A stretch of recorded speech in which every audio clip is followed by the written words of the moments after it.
વઢવાણા તળાવ ખાતે વિદેશી પક્ષીઓના આગમનની શરૂઆત થતાં પક્ષી પ્રેમીઓમાં આનંદ।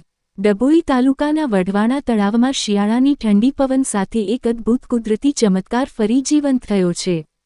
દર વર્ષે જેમ આ વર્ષે પણ દેશ વિદેશના હજારો યાયાવર પક્ષીઓ વઢવાણાના આ રામસર સ્થળે હજારો કિલોમીટરનો થાક ઉતારવા ઉતર્યા છે।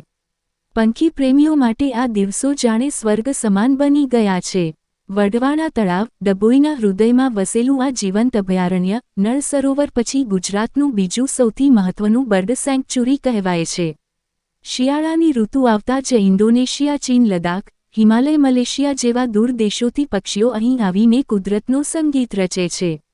અહીં જોવા મળતી 80થી વધુ જાતોમાંથી અનેક દુર્લભ પ્રજાતિઓ જોવા મળે છે, જેમ કે રાજહંસ, ગાજહંસ, ભગવી સુરખાબ, northern પિનટેલ, common teal, common pochard, લાલ ચાંચ અને રાખોડી કારચિયા, વિવિધ જાતની બતકો, ચકલીઓ, પિતાશણ, બુરખાબ, કાબર તથા અન્ય અનેક રોમાંચક પ્રજાતિઓ અહીં આવે છે।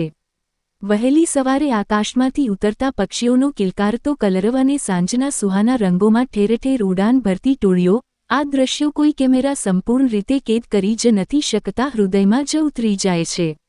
પક્ષીઓને કોઈ સરહદો નથી, કોઈ વિવાદ નથી, તેઓ માત્ર પ્રેમ, શાંતિ અને સહઅસ્તિત્વનો સંદેશ લઈને દરેક વર્ષે વઢવાણાની ધરતી પર ઉતરતા હોય છે। પંખીપ્રેમી અને વનપ્રેમીઓ માટે આ દિવસો એક અદ્ભુત ભેટ સમાન છે।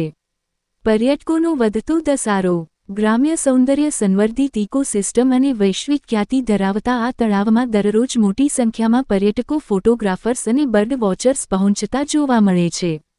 વઢવાણા તળાવ આશરે 100 વર્ષ પહેલાં વડોદરાના મહારાજા સયાજીરાવ ગાયકવાડ ત્રીજાએ સિંચાઈ માટે બનાવ્યું હતું। આજે એ જ તળાવ વિશ્વસ્તરીય રામસર સાઇટ બનીને કુદરતના સંરક્ષણનું જીવંત પ્રતીક છે।